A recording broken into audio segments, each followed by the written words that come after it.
Hello and welcome to Only Stupid Answers. My name is Sam Basher. I'm DJ Woldridge. And we're talking about Harley Quinn. Yes, boys and girls, this is the DC Universe app. You should check it out because this show kicks a word.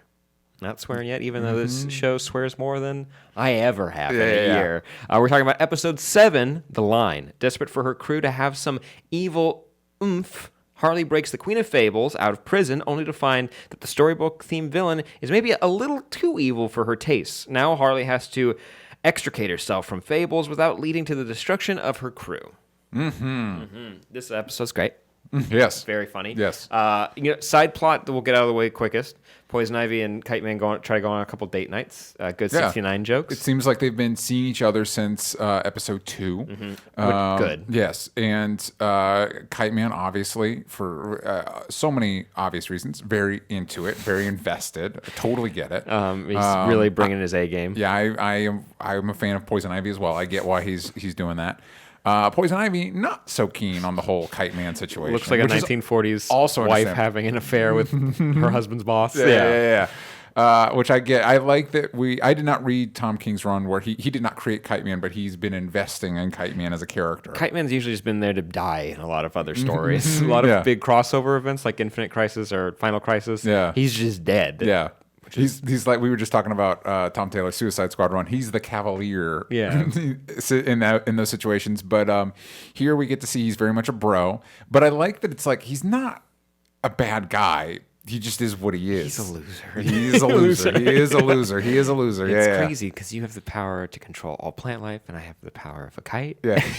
You think I'm just some guy who went to an REI and bought a hang glider? I mean, in episode 2, one of my favorite jokes is like, you know, a cat would have been faster than a kite. Yeah. You know, you could. You didn't have to ride with me. I'm kind of hoping that this is the beginning of Kite Man being utilized more. Like I'd like to maybe see him show up in like Batwoman. I think the Batman is a bit of a stretch, although like all the villains are that. If you wanted like just him in the background with like a kite that pops up, when it pops up by accident in this episode, he's like, anybody have like an Allen key to crank it back into? Getting it back is a little bit of a hassle. But yeah, so Poison Ivy learns to embrace being with Kite Man. Yeah, it's like, hey, don't feel ashamed of the people that you love. I love these. Like, I'm here to apologize. Oh, cool, no problem. It's like, no, I haven't said it yet. Oh yeah, right. This is my my roommate Will. Yeah. Or Bill. Oh, the Bill though. Bildo. Yeah. Here's the 9, so you don't have to flip. By the six way, upside down. they don't do enough with the roommate stuff. I've been really enjoying what they've had with Spider-Man having. What is it? Just Boomerang? Boomerang, Is that his roommate? I'm a fan of that. So should Kite Man be Batman's roommate? Yes. There you that go. doesn't Make any sense. But yeah, sure. Yes, he should. Maybe be. Nightwing.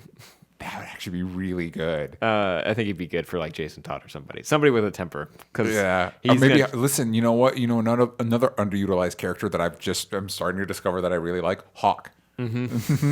Kite Man and Hawk hanging out. Yeah, that's a great odd couple right there. Yeah, both of them thinking that they're A-listers. both of them. But so that's Poison Ivy and Kite Man situation. Not that I didn't like the rest of the episode. I just really enjoyed their scenes together. Agreed. Because Poison Ivy is my favorite, and I really like what they're doing with Kite Man. And Poison Ivy continues to be the voice of reason in Harley's life because, as the synopsis talked about, she frees Queen of Fables, who in episode 3 that we first meet her. Yeah. And it seems the lesson from that is that her punishment was disproportionate to her crimes. And what we learn here is that maybe it wasn't. Yeah, maybe she's bad news bear. Like, there's bad guys like Kite Man, and then there are bad guys like Lex Luthor who throw interns into fan blades. Whatever happens, what have you.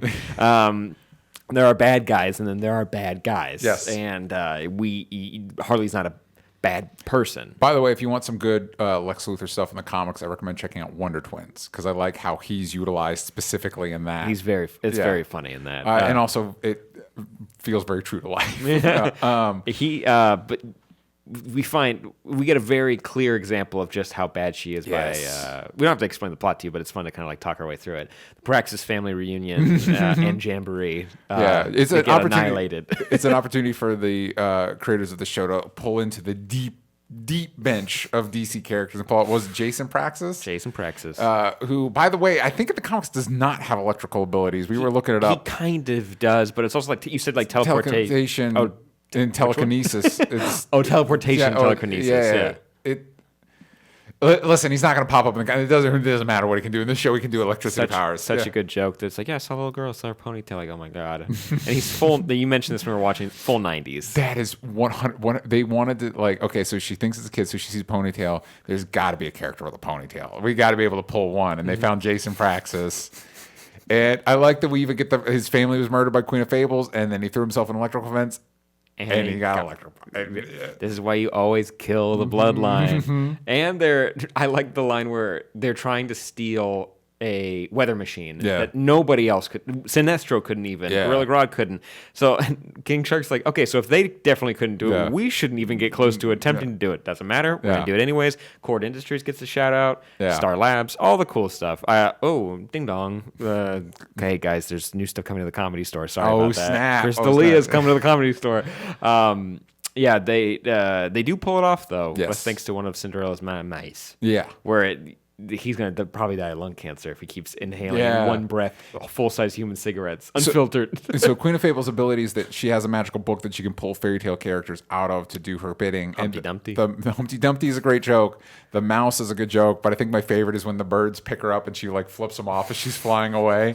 I thought that was the moment I was like, oh, yeah, like a Cinderella's princess that's evil. I could see this show's doing a good job of like utilizing elements that have not been used, that aren't used very often, and it helps you like, oh, there's a lot of potential here actually. Like you're using it for jokes, but there's like potential with this character. Like King Shark's a great example. Who we were talking about, like between this show, he's going to be in the Suicide Squad movie, he's in the Suicide Squad comic, and he's in Flash, and there's a lot of like room to negotiate as a creator with that character. Weirdly, of all the characters, like there's a lot you can do with them. Well, just because no one's really given him that much to do. Like there's like runs with the character in the comics where he's like, is he the son of a shark god and all this other stuff. It's like, nah, you're overthinking it. The fact that he's just an IT guy in this that is also part shark, so he has all the shark tendencies, and he's definitely eating people. It's funny. It's actually, you know what? It reminds me of one of my favorite bits from My Hero Academia, where it's like your ability is you create a shadow creature.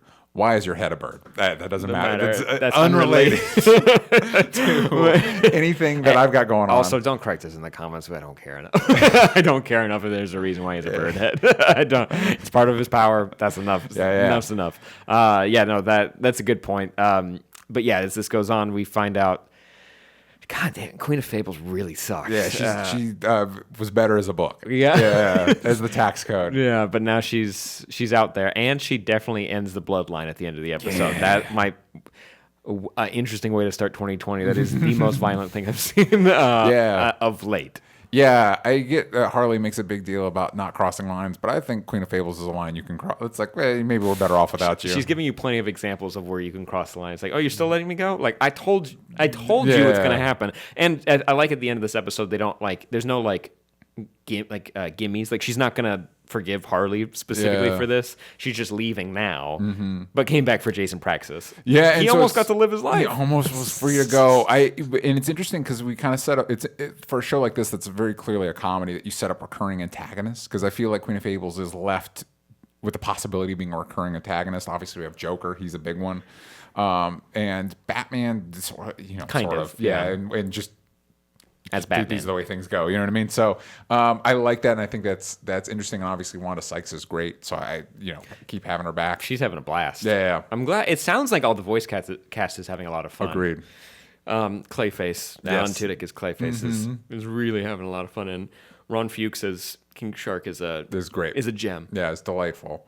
So I can't recommend the show enough. I've said it many times. The rest of the season, I've mentioned in reviews, people are like, wait, Sam, how have you seen it? It's the way we're doing our reviews right now. We filmed this before the episode comes out because DC was kind enough to lend us screeners for them. So, and they they mentioned that if we've seen other episodes, we could do spoilers. I'm not spoiling. I'm just saying I really like this season. Yeah. So please tune in and share these reviews. Check out our reviews, because we're going to be doing the entire season as well as everything DC's got on their docket. They've got more original content that's going to be coming out soon. And HBO Max has got their stuff. Absolutely. And the only way to really keep up with that is by going to patreon.com/onlystupidanswers. And you can get all that bonus content you ever want. We're going to be doing Crisis on Infinite Earth next week. Yeah. So if you're watching this Friday when the episode comes out, tune in on Thursday for ours. Yeah. I forgot when it's airing. Anyways, come on Thursday. We'll be here. Come hang out. It'll be a good time. Follow at DJ Talks Trash. That's me. At Sam Basher. and at Only Stupid Answers on Twitter. Yank out the vowels from stupid. Bing, bang, boom. We'll see you guys next time. Bye-bye.